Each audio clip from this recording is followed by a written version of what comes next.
De l'ONU a tout à fait raison. Je crois qu'aujourd'hui se pose un problème fondamental, presque de société. Dans quel monde voulons-nous vivre? Est-ce que c'est un monde de surveillance où la reconnaissance faciale permettra à tout un chacun, en tout cas, d'être pisté par l'État, on saura exactement où vous êtes à n'importe quel moment, par la surveillance? Ou alors on veut le respect des libertés fondamentales et notamment celle de la vie privée. C'est un véritable tournant de société dans lequel nous sommes aujourd'hui. La Commission européenne a fait un livre blanc au mois de février qui se prononce en ce sens, de faire une pause dans le cadre de la reconnaissance faciale.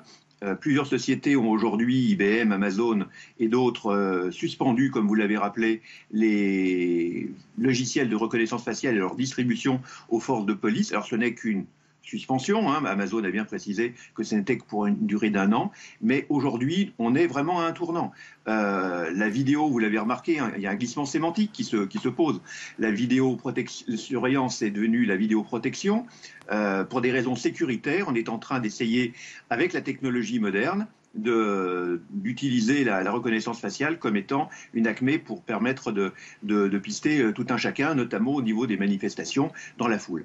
Donc il faut vraiment réfléchir à tout cela, et la CNIL l'a fort bien rappelé, ne serait-ce qu'il y a encore quelques mois, il faut un véritable débat de société public dans lequel on saurait exactement les tenants et aboutissants entre les pros tout sécuritaires ou les pros liberté et vie privée.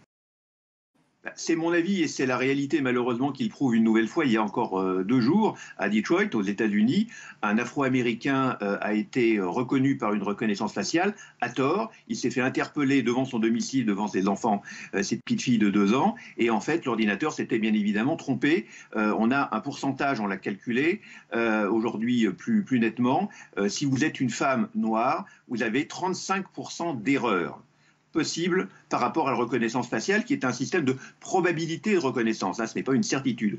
Donc aujourd'hui, si vous êtes afro-américain, si vous êtes asiatique, si vous êtes une femme, vous avez des chances de discrimination beaucoup plus importantes que si vous êtes un homme blanc. Donc aujourd'hui, la technologie, même si elle arrive à plus de maturité, est aujourd'hui particulièrement peu fiable par rapport à au dessein qu'on lui astreint, à savoir la reconnaissance dans une foule. Alors, quand vous filmez dans une manifestation, c'est tout à fait possible. Dans certaines conditions, il ne faut pas que les personnes soient individualisées, mais si c'est un mouvement de foule, il n'y a pas de souci.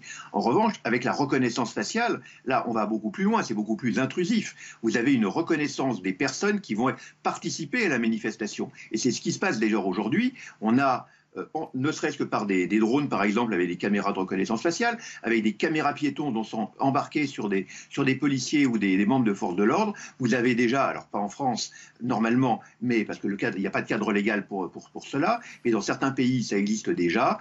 Donc vous avez cette possibilité qu'on puisse participer à une manifestation et être reconnu par un algorithme de reconnaissance faciale, et ce qui dissuade certaines personnes aujourd'hui de participer tout simplement, d'exercer leur droit démocratique de participation à une manifestation. Donc, bien évidemment, tout ça n'est pas possible et il faut absolument réglementer tout ça. Il n'y a pas de cadre aujourd'hui législatif suffisant. Donc, la CNIL s'en est d'ailleurs alarmée. Elle est aujourd'hui saisie d'un certain nombre de réglementations, d'expérimentation, mais pas sur quelque chose de plus large. Donc, aujourd'hui, il faut absolument que ce débat public intervienne et qu'on ait un cadre légal qui permette de réglementer les finalités, le caractère proportionné de ces intrusions dans notre vie privée et la possibilité pour les forces de l'ordre de pouvoir utiliser ces algorithmes.